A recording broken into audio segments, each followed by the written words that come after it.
से निकलते ही आजम खान का पुराना भाषण वायरल हो गया। पार्लियामेंट में जिस तरह से उन्होंने अपनी बात रखी थी, जिस अंदाज से उन्होंने अपनी बात रखी थी और जिस तरह की बातें उन्होंने की थी, वो भाषण अब बहुत तेजी से वायरल हो रहा है। पूरे इंटरनेट पे उनका भाषण चल रहा है। जिस तरह से 23 महीनों बाद आजम खान जेल से निकले हैं, इस बात पे सब जगह उनका भाषण चलाया जा रहा है, उनका भाषण दिखाया जा रहा है। आइए देखते हैं कि उन्होंने अपने भाषण में क्या कहा था उस दौरान। इस मुल्क की दूसरी बड़ी आबादी के साथ जिस तरह का सलूक और जिस तरह का रवैया है, वो यकीनन बहुत तकलीफदेह है। इसी आज़ादी में मेरे जैसे व्यक्ति के साथ जो बर्ताव हुआ, उसने आज़ादी की सांसों को बहुत कम कर दिया। सिर्फ चमन में फूलों की ही हिफाजत नहीं होती, बल्कि वो कांटे जो फूलों की हिफाजत करते हैं, अगर उन कांटों की हिफाजत नहीं हुई तो चमन का बुनियादी तसव्वुर खत्म हो जाता है। कि 47 में बंटवारे के वक्त हमें हक था पाकिस्तान जाने का, आपको नहीं था। ये 1942 में जब हिंदू और मुसलमान ने एक बर्तन में खाना खाया था, तब अंग्रेज को लगा था कि वो अब हिंदुस्तान में राज नहीं कर सकेगा। जब तक ये ज़हनियत नहीं बदलेगी, मेरे जैसे लोगों का सर्वाइवल बड़ा नामुमकिन हो जाएगा।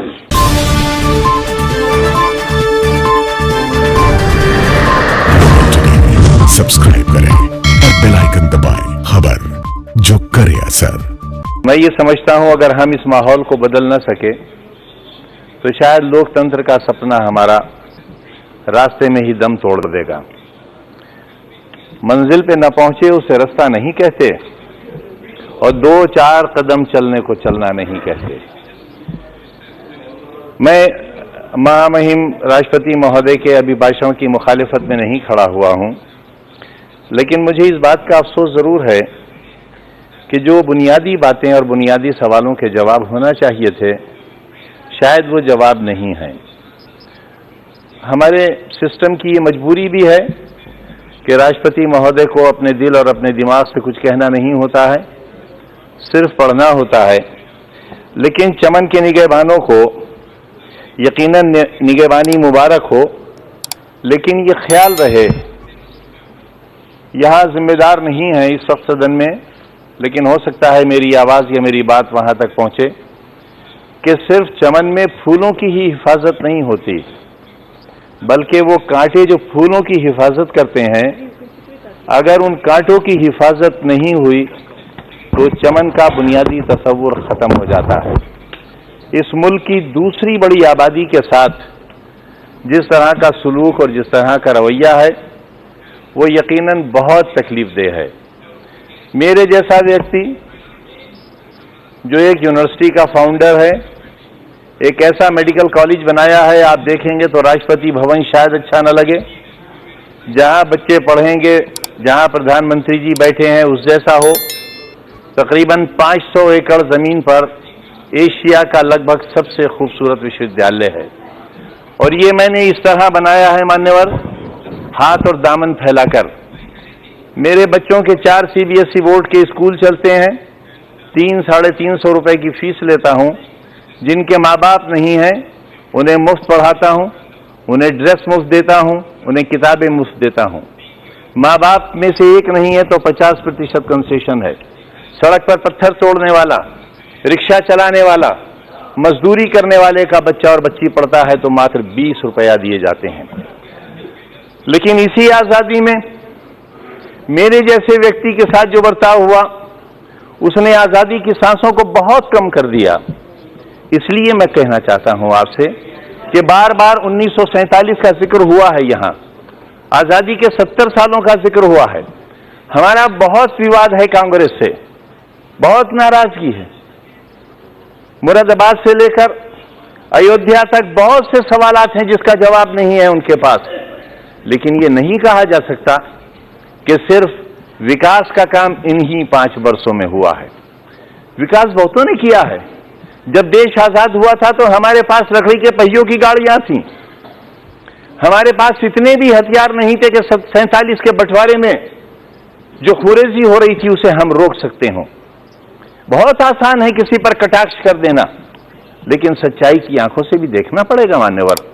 और मैं ये कहना चाहता हूं सदन के उन तमाम साथियों से और उत्तर प्रदेश के जो जीत कर आए हैं वो मुझसे व्यक्तिगत तौर पर वाकिफ हैं, और मैं इस सदन में कहना चाहता हूं कि मेरे पूरे राजनीतिक जीवन में अगर सुई के नोक के बराबर भी कहीं बेईमानी, रिश्वत और कोई भ्रष्टाचार या व्यक्तिगत रूप से किसी के साथ कोई ज्यादती की हुई सरकारी कलम के साथ हो तो मैं अभी इसी सदन को छोड़ने के लिए ऐलान करता हूं। मैंने सुना नहीं, वरना मैं आपका जवाब दूंगा। मैंने मान्यवर बहुत साफ सुथरी जिंदगी गुजारी है, वरना इतना लंबा राजनीतिक सफर तय करने के बाद मैं देश की सबसे बड़ी अदालत में खड़ा हुआ नहीं होता। मैं उन उठने वाली आवाजों से भी कहना चाहता हूं कि 47 में बंटवारे के वक्त हमें हक था पाकिस्तान जाने का, आपको नहीं था। हमें हक था, लेकिन हमारे अजदाद ने यह तय किया कि यह वतन हमारा है। हमारे अजदाद की कब्रें हैं यहां, हमारे बुजुर्गों के मज़ारात हैं यहां, जामा मस्जिद है दिल्ली की, ताजमहल है, किले हैं, हमारे बुजुर्गों की यादें हैं, और यही आज धरोहर है हमारे भारत की। वही लोग गद्दार हो गए, उन्हीं का नाम लेकर सड़कों पर मारा जाने लगा। हम अपनी मर्जी से रुके थे, हमें किसी ने जबरदस्ती नहीं रोका था। जो अपनी मर्जी से रुके उनके लिए आज ही सदन में यह कहा गया कि जो वंदे मातरम नहीं कहेगा उसे भारत में रहने का अधिकार नहीं होगा। बहस वंदे मातरम की नहीं है। मेरी बात तो सुन लें आप, मेरी बात सुन लें, हो सकता है आपको शर्मिंदगी हो। बात वंदे मातरम की नहीं है मान्यवर। अगर कानून की बात करूं तो सुप्रीम कोर्ट कहता है कि वंदे मातरम के लिए मजबूर नहीं किया जा सकता, सबसे बड़ी अदालत वो भी है। लेकिन अगर आपने इतिहास पढ़ा हो, रेशमी रुमाल तहरीक, हिंदुस्तान को आजाद कराने के लिए कितने उलमा ने फांसी के तख्ते चूमे थे, कितने लोग मारे गए थे।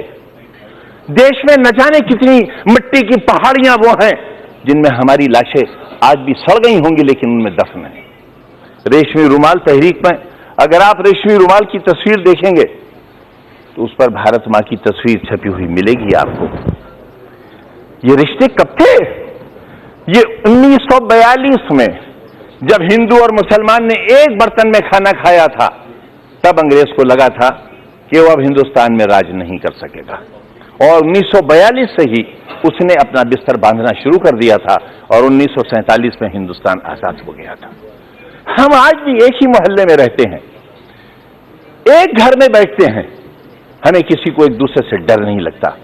लेकिन जब हम चुनी हुई संस्थाओं में आते हैं, जब वोट जैसी चीज हमारा मुकद्दर बनने वाली होती है, तब इंसानियत के सारे रिश्ते हमारे टूट जाते हैं मान्यवर। इससे देश बहुत कमजोर हो रहा है, इससे हम बहुत कुछ खो रहे हैं। आप मुझे मजबूर तो नहीं करेंगे? मैं आपसे ये कब कह रहा हूं कलमा पढ़िए आप? मैंने आपसे कब कहा?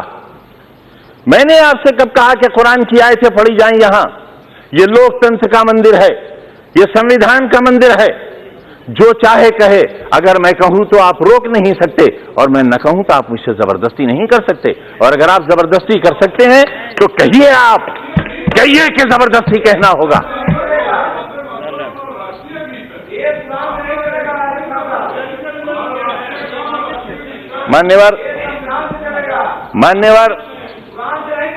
मान्यवर संविधान से चलेगा, यही तो हम भी चाहते हैं, यही हम चाहते हैं। अगर संविधान में कहीं किसी मजहबी किताब का कोई श्लोक, कोई आयत पढ़ने के लिए कहा गया हो, मैं सबसे पहला व्यक्ति होऊंगा जो इस हुक्म पर नतमस्तक करूंगा। मानो संविधान को।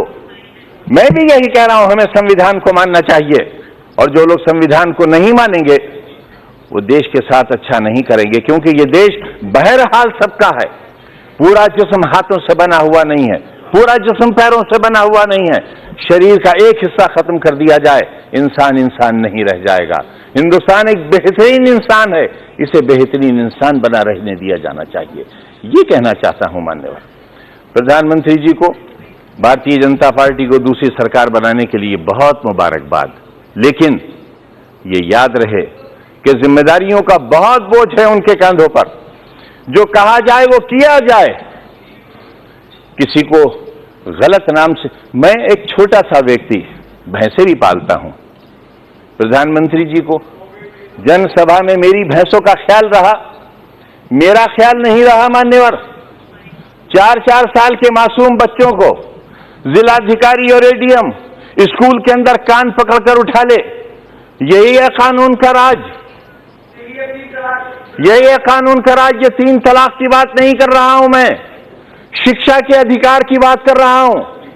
एक दरवाजा जो सरकार के पैसे से बना हो, जिसे सरकारी संस्था ने बनाया हो।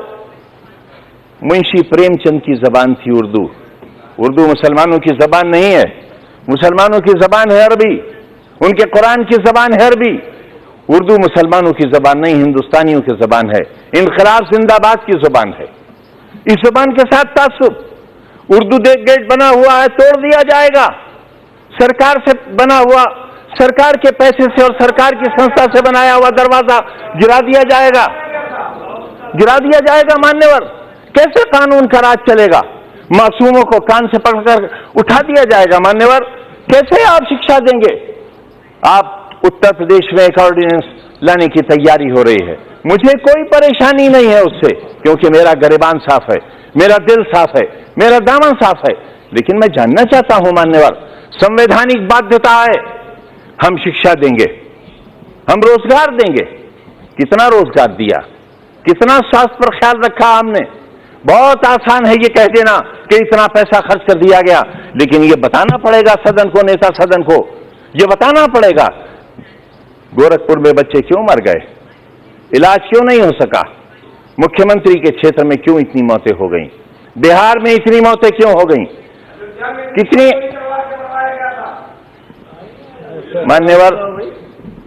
मान्यवर, जब तक ये ज़हनियत नहीं बदलेगी, मेरे जैसे लोगों का सर्वाइवल बड़ा नामुमकिन हो जाएगा। लेकिन मैं क्योंकि चुना हुआ व्यक्ति हूं मान्यवर, और इसलिए भी मैं बहुत अहमियत के साथ इस बात को कह रहा हूं कि एक कमीशन बिठाएं आप। लोकतंत्र के इस पर्व पर जो हुआ है मेरे यहां 15 दिन तक बराबर एडमिनिस्ट्रेशन ने जो नंगा नाच किया है, मारा है लोगों को, बहुत एक वर्ग के लोगों को, रामपुर शहर के अंदर, स्वार के अंदर, टांडा के अंदर, दड़ियाल के अंदर। आप बिठाएं कमीशन, हमारा भी रोल देखें, जिला अधिकारी का रोल भी देखें। शौकिया मारा है लोगों को, दरवाजे तोड़कर घुसे हैं लोगों के अंदर। 77,000 रेड कार्ड दिए हैं पुलिस ने दरवाजे के अंदर घुसकर, और 77,000 परिवारों से ये कहा कि वोट डालने के लिए नहीं निकलोगे। जहां 77,000 परिवार वोट डालने के लिए नहीं निकलेंगे, लोकतंत्र कहां बाकी रह जाएगा? कैसे? अगर ये झूठ है मान्यवर, ये भी नोट किया जाए, कमीशन का हिस्सा माना जाए इसे। अगर 77,000 परिवारों को रेड कार्ड देकर वोट डालने से वंचित न किया गया हो, तो जो सजा ये सदन चाहे तय कर ले मान्यवर। इसलिए मैं कह रहा हूं आपसे कि लोकतंत्र का बचना जरूरी है, और लोकतंत्र आवाजों से नहीं बचेगा मान्यवर। लोकतंत्र तब बचेगा जब फांसी के तख्तों पर चढ़ने से पहले शहीद भगत सिंह का वजन लिया जाएगा तो 5 पाउंड वजन बढ़ चुका होगा। इससे साबित होता है देश की आजादी कैसे हुई थी। आपस के रिश्तों को नहीं संभालेंगे, देश खुशहाल नहीं रह सकता। मैं कहता हूं ये पूरा शरीर हिंदुस्तान है, मेरे शरीर के 5वें हिस्से पर अगर फालिज लग जाएगा तो ये कामयाब हिंदुस्तान और सेहतमंद हिंदुस्तान नहीं होगा। पूरी दुनिया का कोई व्यक्ति इसे सेहतमंद हिंदुस्तान नहीं कहेगा। एक आवाज 3 तलाक के लिए आई थी मान्यवर। कोई 1 तलाक मानता है माने, कोई 2 मानता है माने, कोई 3 मानता है माने, नहीं मानता है मत माने। मैं ये कहता हूं कि ये हमारा व्यक्तिगत मामला है।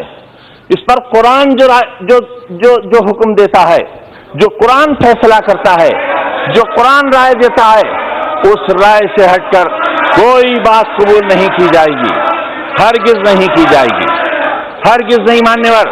और मैं एक बात और भी कह दूं, ये जो महिलाओं के बड़े हमदर्द बनते हैं, महिलाओं की बड़ी वकालत करते हैं, महिलाओं के दुख, उनके दर्द और उनकी तकलीफों के बारे में भी बताएं, सबरीमाला के बारे में बताएं, जो आखिर सबरीमाला में एक पैमाना और मुस्लिम तलाकशुदा को मान्यवर, मैं आधा मिनट लूंगा आपका। मुझे तो इस बात का मान्यवर, मुझे इस बात का भी अंदेशा है, मान्यवर मुझे इस बात का अंदेशा है कहीं ऐसा ना हो देश अपने आप को शादी के बंधन से अलग कर ले। मान्यवर कहीं ऐसा ना हो कि शादी ब्याह निकाह और मंडप से लोग डरने लगे और हमारे यहाँ मान्यवर, हमारे यहाँ शादी का रिवाज ही खत्म हो जाए और लिविंग रिलेशंस को लोग पसंद करने लगे। आइए अपनी सभ्यता को, अपनी संस्कृति को वापस लाएं और अपने रिश्तों को वापस लाएं और एक अच्छे हिंदुस्तान की परिकल्पना